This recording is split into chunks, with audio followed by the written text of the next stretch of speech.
Hello, everyone, and welcome to the very first episode of Infernal TV. My name is Jordan Jensen, and I am your host. Now, today is going to be a very special episode. This whole episode will feature drummer Jordan Jensen. Jordan has played in several bands, but the most notorious band he played for is death metal band Dark Sermon. They have done countless tours throughout the United States and Canada. As a drummer, Jordan is endorsed by several iconic brands such as D-Drum and Axis Percussion. This episode will feature an exclusive interview with Jordan and a drum playthrough. Hey everyone, it's Stephanie here with Infernal TV, and this is episode 1. So it's kind of a big deal. And we are with the main act of episode 1 right here. We are with Jordan Jensen. So how are you? Very well. How you doing today? I'm doing great today. Thank you very much. So we are here to discuss your career as a solo drummer. So let's just start with why you want to be a solo drummer, how being in a band for so many years influenced you to want to start doing your own thing. Well, it was really fun to travel. I had a good time being part of the, the group effort, the team dynamic, that kind of thing. But, I've been doing it for so long, and I want to just get back into playing my drums for fun and not being locked into being in one band and having one, set list to play or one genre to play. Nothing against that, but, I've done it for so long. I feel like I've kind of done it to death, and now I just want to get back to doing what's more fun for me, but also something where I can be able to contribute and give back on more of a broad spectrum. Nice. And with your drumming skills, because you're such a versatile drummer, I mean, obviously metal is what you've been doing, what people know you as, but what other drumming skills do you possess that could, you can play more gigs and you can, play more genres other than metal?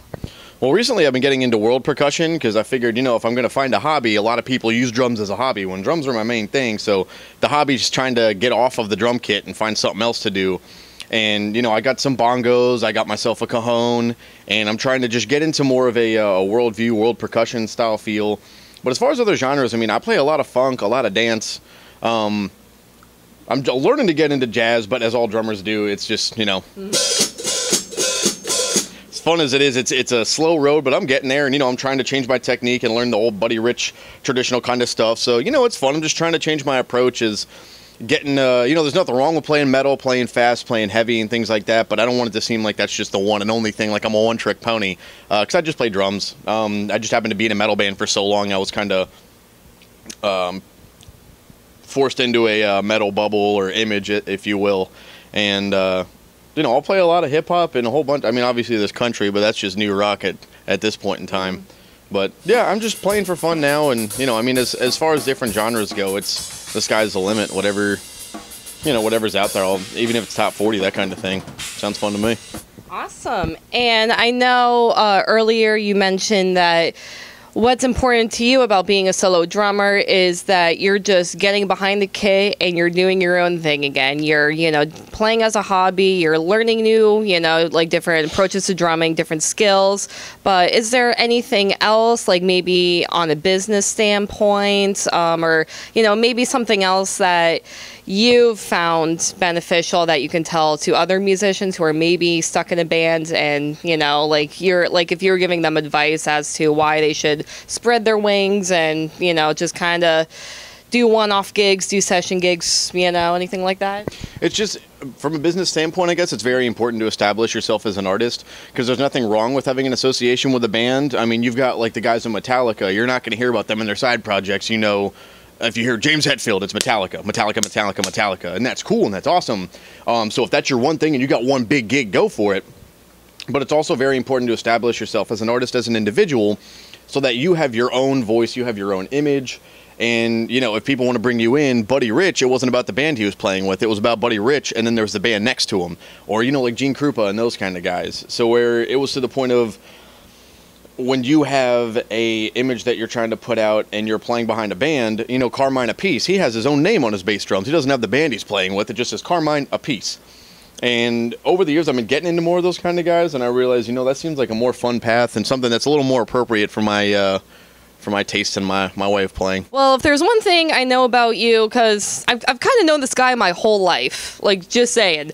And if there's one thing that I've grown to know about you over the years is that you have a very strong work ethic. Yep. So with your experience being in a professional signed touring band, how has that increased your work ethic? And when you know, whether it's just one gig that you do or multiple gigs, when you join a band, when you write music, when you record, tour, play shows, like, what is your mentality behind that? How would you describe your work ethic? I always just want to play to the best of my ability, and I feel like I can't give 100 unless I am 100. So going into a gig, I want to make sure I'm as prepared as possible. I want to be well rehearsed. I want to be well practiced. Definitely well slept. You know, you gotta treat your body kind of like a machine. And being in a metal band for so long, I treated it as if I was kind of like an athlete.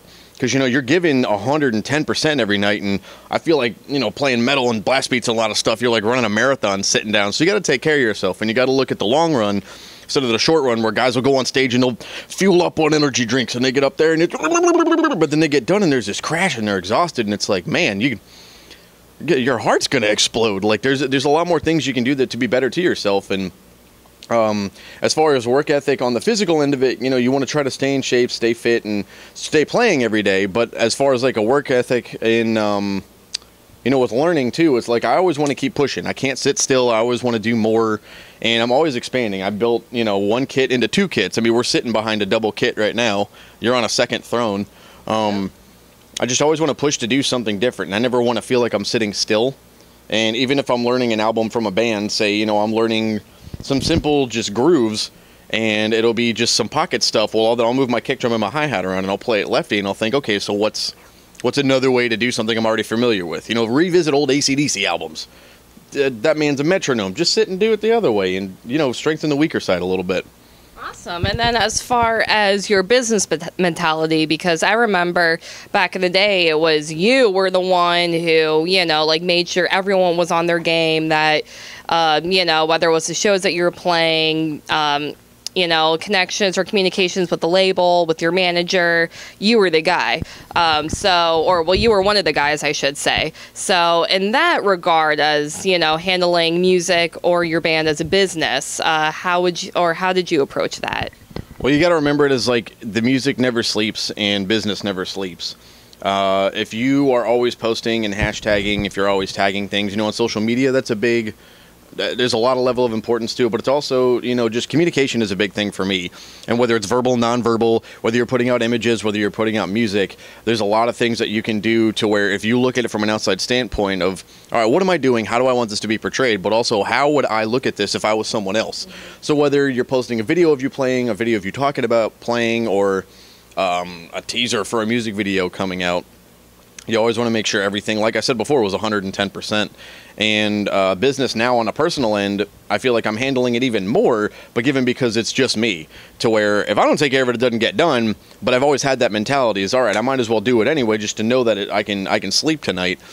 But from going to a band perspective where there's 5 people, and now just being, you know, Jordan Jensen as an artist, from a business standpoint, I just like to be able to have I like to have my hands real deep in the pot, and that was the way I used to conduct things. So now with being the one steering the ship, because it's my ship, you know, I always want to maintain connection, maintain communication points, and just keep things real consistent, but also very open.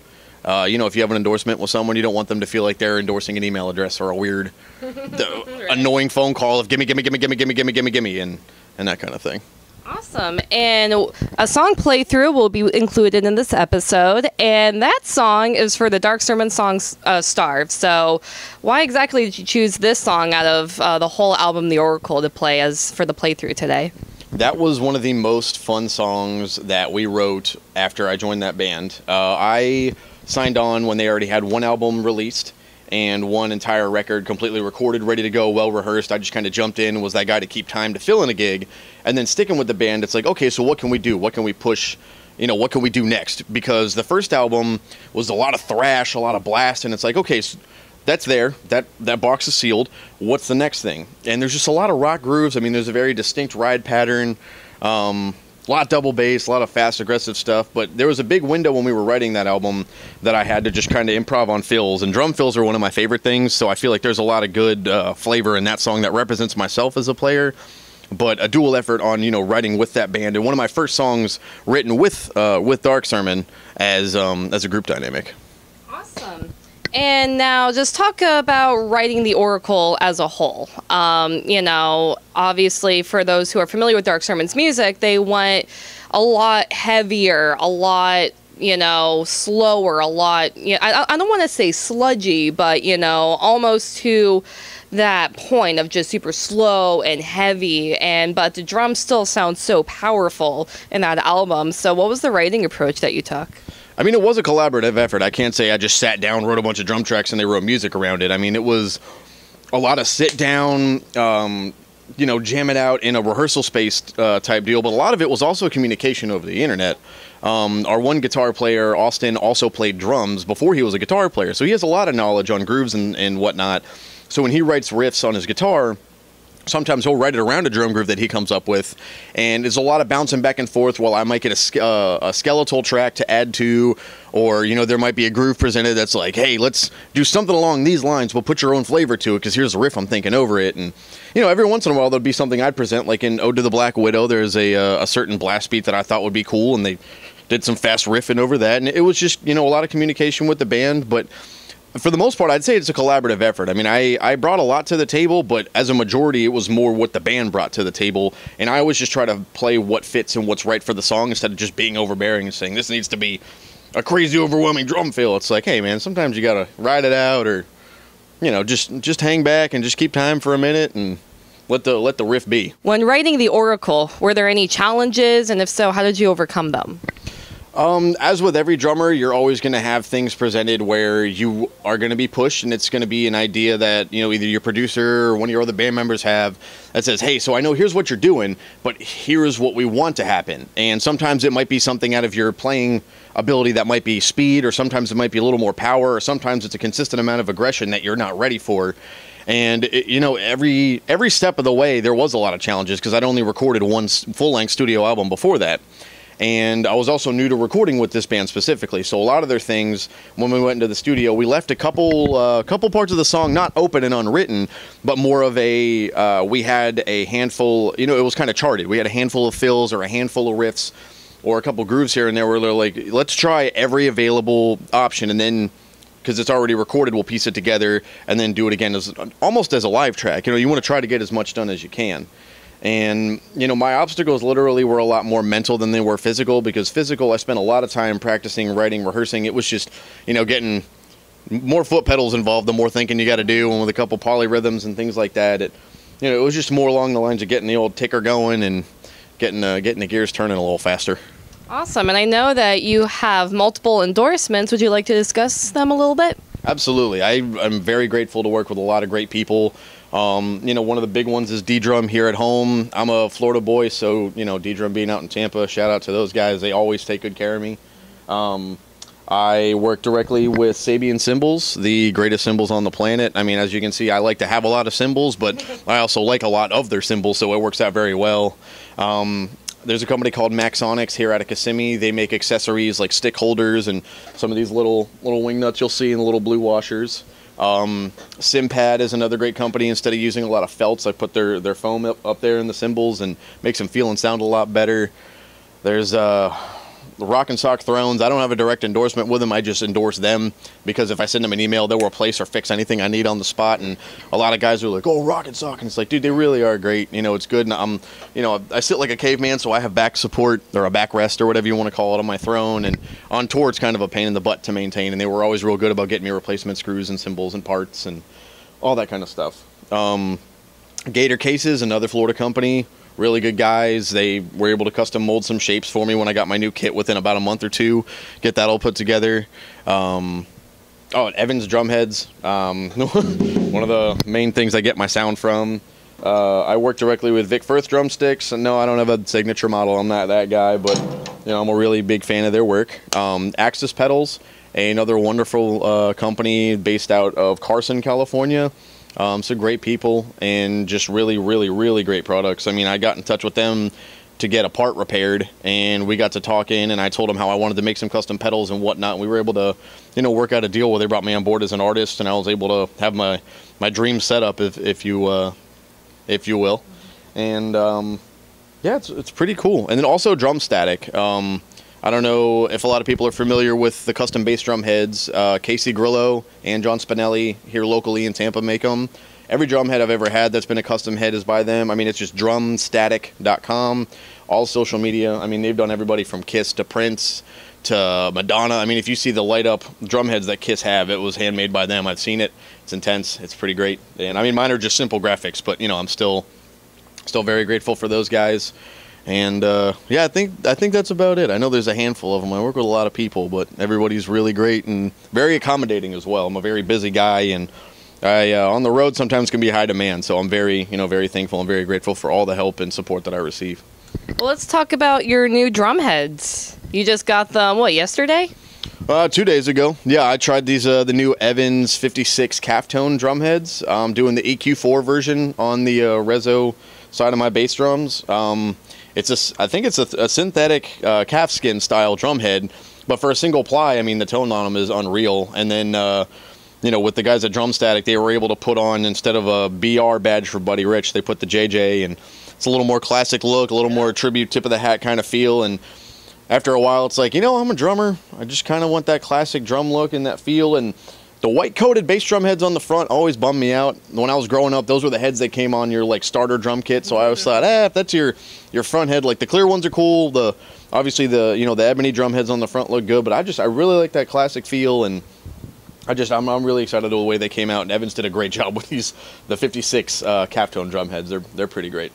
Awesome. And now let's talk about your more versatile drumming influences, because, I mean, back in the day, you took so many master classes, and you've obviously mentioned all the different styles that you're really perfecting right now. So, I mean, who did you learn from? What other, I mean, I know you mentioned specific drummers, but what other drummers have you been, whether it's now or throughout your drumming career, have you been taking influence from?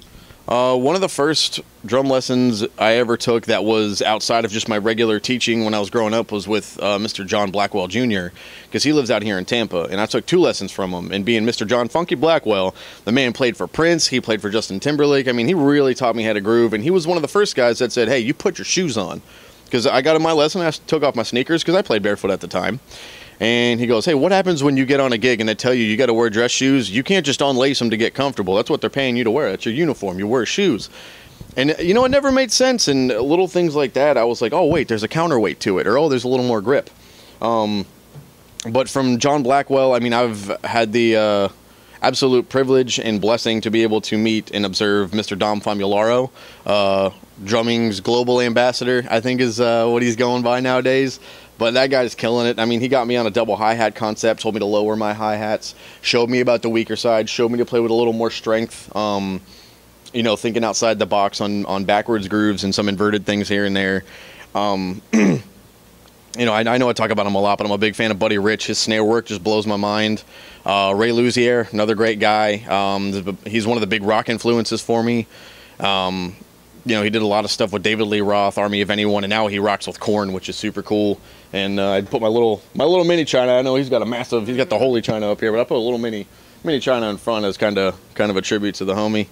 And like Dorico Watson, he's played with Victor Wooten, one of my favorite bass players. I mean, that guy will just sit and groove in pocket, but you give him a time signature and he's going to shred it to pieces.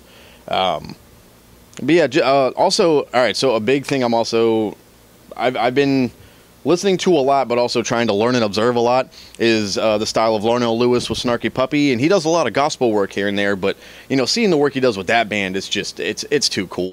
Thank you all so much for checking out that interview, and I really hope you enjoyed watching the interview. Yeah, even though Jordan is my older brother, I can't help but express how proud I am of him. You know, watching him start drumming at a young age, seeing his talent progress, and watching his career flourish. I mean, I'm really proud of him. And it truly was an honor being able to sit down with him and talk all the details of his career and where he's going and his future. But now that we have the interview out of the way, check out the drum playthrough for the Dark Sermon song Starve.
Well, that is a wrap for our very first episode of Infernal TV.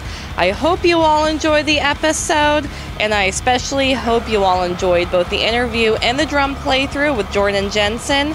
And I hope that you follow him on social media and you keep updated with everything he's going to be doing with his drumming career. And I expect you all to keep watching Infernal TV and be updated on all of our future episodes. Follow us on social media, subscribe to the YouTube channel, and keep updated on the website. Everything will be updated and everything will be promoted, so you will always know whenever we have a new episode. Later, Metalhead.